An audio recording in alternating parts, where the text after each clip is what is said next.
Hello dear NEET aspirants. बेटा आप सभी को सबसे पहले तो हैप्पी न्यू ईयर। नीट 2026 भी इसी साल है और 2026 का साल आज से शुरू हो जाता है।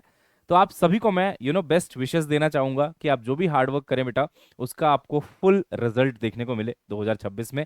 All best wishes with you. अब बेटा देखिए, आपको शायद आप ज्यादा समझते होंगे कि 2025 में अगर आपका सिलेक्शन रुका तो किस रीजन से रुका।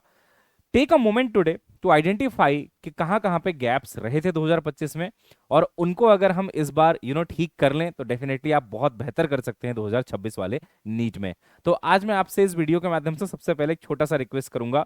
आज प्लीज एक लिस्ट बना लीजिएगा 2025 में क्या गलत हुआ और 2026 में आप उसको कैसे ठीक करेंगे, सो दैट आप इसका ट्रैक रख पाएंगे कि यार गलतियां इस बार दोबारा से ना हो। कंफर्टेबल फील करें तो इस वीडियो के कमेंट में भी बताइएगा बेटा कि आपने क्या गलतियां करी थी, उसको आप कैसे सुधारने वाले हैं 26 में, ताकि वो बच्चे जो शायद वो गलतियां कर रहे हैं बट उनको पता नहीं है, at least they could identify their mistakes before hand, ताकि वो भी इसको ठीक कर पाए। आइए बच्चों इस वीडियो की शुरुआत करते हैं। देखिए अब से देखा जाए तो जनवरी, फरवरी, मार्च और अप्रैल, ये 4 महीने आपके पास रह जाते हैं। अप्रैल तो चलो इंप्रूवमेंट के लिए होता है, काउंट करना इतना सही भी नहीं है उसको, बट यस ऐसा भी नहीं है कि वो आपके पास है नहीं, बट हाँ वहां पे आप कुछ नया ना पढ़ें।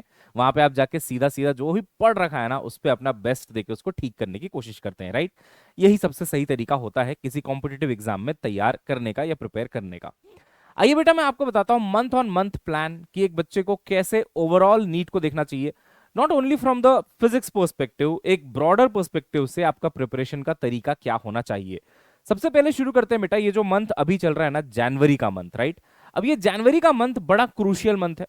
मैं तो कहूंगा ये जनवरी और फरवरी, ये 2 मंथ्स बहुत ज्यादा क्रूशियल है बेटा। इसमें जो लोग बहुत अच्छा कर जाएंगे वही लोग बेटा मार्च और अप्रैल में ज्यादा अच्छे से इंप्रूवमेंट भी कर पाएंगे, क्योंकि अगर ये 2 महीने आपके मान लो किसी भी रीजन से खराब हो गए बेटा, तो मार्च और अप्रैल में फिर चीजों को कवर कर पाना बड़ा मुश्किल हो जाता है, अनलेस आपने सब कुछ अच्छे से पढ़ रखा है पहले से, सिर्फ रिवीजन रिवीजन ही बचे तो फिर अलग बात है, अदरवाइज फिर बड़ी मुश्किल होती है। तो प्लीज अंडरस्टैंड कि अभी आपके पास 4 नहीं बल्कि 2 महीने ही बचे हैं। आप तो यही मान के चलो कि ये 2 महीने ही है, जो भी करना है इसमें मुझे बहुत अच्छे से कर देना है। आपके पास हो सकता है अभी आप जब आप टेस्ट देते होंगे, है ना, आपको अपने मार्क्स पता चलते होंगे, कई लोग बोलते हैं सर मुझे ना सब कुछ आता है तो मेरा अब दोबारा से उन चीजों को पढ़ने का मन नहीं करता। कल मैं किसी बच्चे से बात कर रहा था, उसने सेम बात बोली मुझे कि सर मुझे ना आता है बट मेरा ना अब मन नहीं करता कि मैं दोबारा से कंसेप्ट को पढ़ूं, थ्योरी को पढ़ूं, मैं सीधा क्वेश्चन लगाने चली जाती हूँ। और मैंने पूछा नंबर कितने आते हैं आपके, तो उन्होंने कहा कि 100 के अंदर आते हैं फिजिक्स में और 400 के अंदर आते हैं पूरे ओवरऑल में। तो मैंने कहा देन आपका ये स्टेटमेंट बिल्कुल गलत है कि आपको सब कुछ आता है। देखो आपको कितना आता है कितना नहीं आता, ये आपको क्या लगता है उससे नहीं पता चलेगा बेटा, आपके मार्क्स बताएंगे। मार्क्स अगर बेटा आपके अभी 600 के ऊपर आ रहे हैं, then you can do what, you can skip any lecture और एनीथिंग। कोई बैच लेने की कोई जरूरत नहीं है, कुछ करने की जरूरत नहीं है।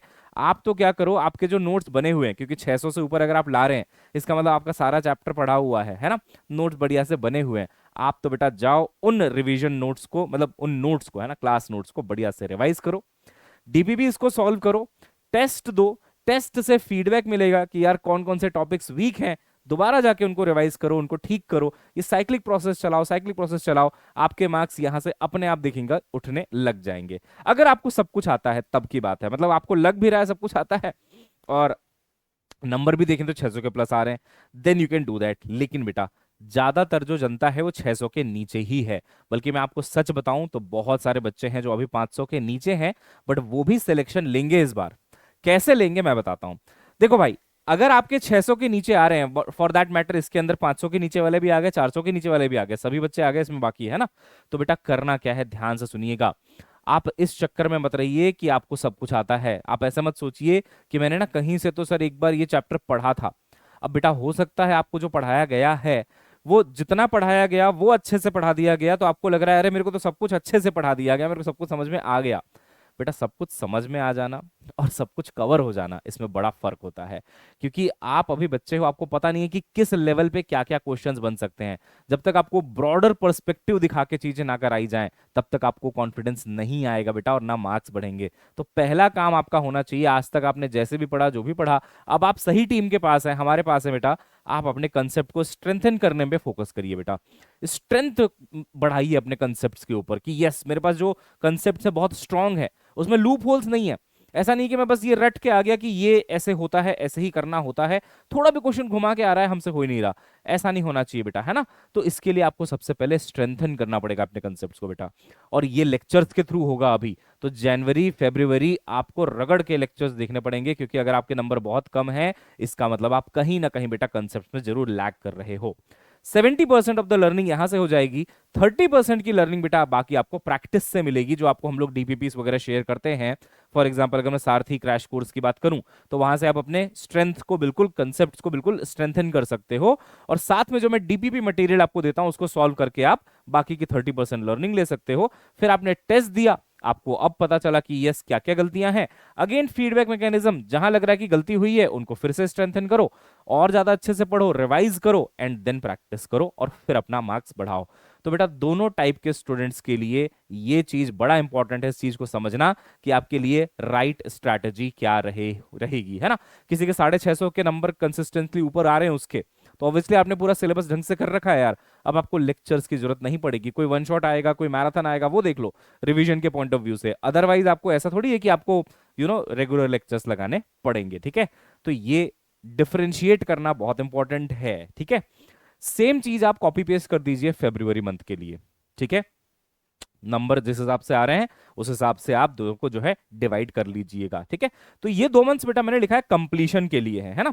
यहां पे आप जो है बेटा जी मेनली अपना कंप्लीशन कर रहे होंगे सिलेबस का, जो रह गया है, जो भी छोटा मोटा रह गया है, क्योंकि जो चीज रह जाती है ना बड़ा परेशान करती है, वो फील देती है कि यार हमको नहीं आता, नहीं आता, है ना, उसको खत्म करना है बेटा।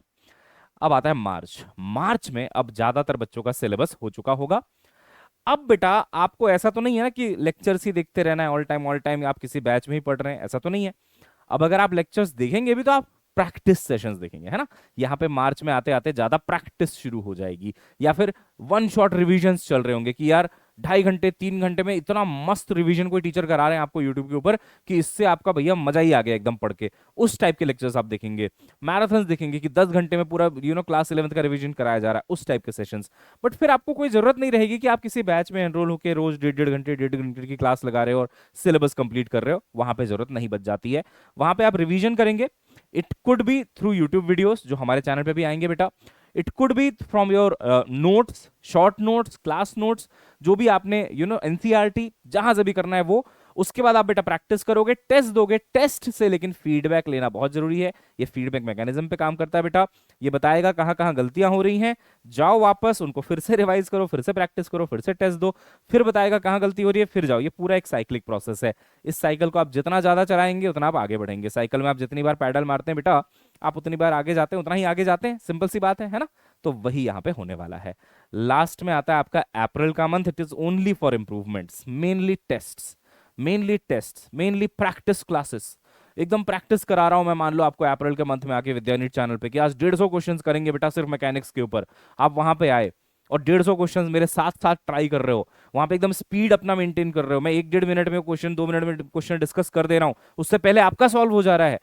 नहीं हो रहा तो आप सॉल्यूशन देख रहे हो वहीं पे लाइव मेरा। इस तरीके से आपको बेटा अप्रैल में जाके चीजों को ठीक करना है। आपने अगर नोटिस किया होगा, मैंने बातों बातों में ही बता दिया कि in every month this team, Vidya NEET team, will be helping you out बेटा। यहां पे भी, यहां पे भी, यहां पे भी और यहां पे भी। अब यहां पे जो हम हेल्प कर पा रहे हैं सबसे बड़ी, जनवरी और फरवरी में, उसके बारे में बता देता हूं बेटा। नीट सारथी क्रैश कोर्स के थ्रू हम लोग बेटा आपकी हेल्प ये वाली कर रहे हैं। देखिए हमने ना इसका ऑफर 31 अक्टूबर तक रखा था, 31 दिसंबर तक रखा था। बट अभी न्यू ईयर में कई बच्चों ने कहा कि हमारे पेरेंट्स की जो सैलरी आती है सर वो 1-2 तारीख तक आती है, तो बेटा हमने सेल को थोड़ा सा एक्सटेंड कर दिया है, ताकि जो बच्चे रह गए हैं बिकॉज ऑफ दिस रीजन उनका एनरोलमेंट रुक ना जाए, इसलिए बस, ठीक है। तो लास्ट एक ओपनिंग छोड़ दी आपके लिए कि यार नीट सारथी फिजिक्स क्रैश कोर्स में अगर आना है तो 899, अगर ओवरऑल तीनों सब्जेक्ट में आना बेटा तो 1999, और अगर एनबीटीएस चाहिए 4.0 तो 1499। फील कोड है, ठीक है, PHEEL लगा लीजिएगा। इस नंबर पे कॉल करके आप कोई और डिटेल लेना चाहें तो ले सकते हैं, ठीक है बेटा। बट आज मैं आपसे एक रिक्वेस्ट करूंगा, एक प्लेज जरूर लेना, न्यू ईयर है ना, एक प्लेज जरूर लेना। पहला प्लेज मेरी तरफ से, लास्ट नीट है ये, ताकि आप अगले 4 महीने बिल्कुल क्लैरिटी के साथ फुल एफर्ट मार पाए, मेहनत कर पाए कि यार कोई डाउट ही नहीं है मुझे, है ना, मेरे को यही लास्ट नीट है, इसी बार करना है। दूसरा प्लेज कि मैं अपना minimum 12 hours Daly put in करूंगा या करूंगी, है ना, एवरी डे। इतने का मिनिमम का टारगेट है, ऊपर तो जितना हो जाए उतना अच्छा है। नींद और खाना मत छोड़ना है ना, नींद और खाने का टाइम निकालने के बाद कह रहा हूं मैं, जितना मैक्सिमम निकाल पाओ निकाल लो।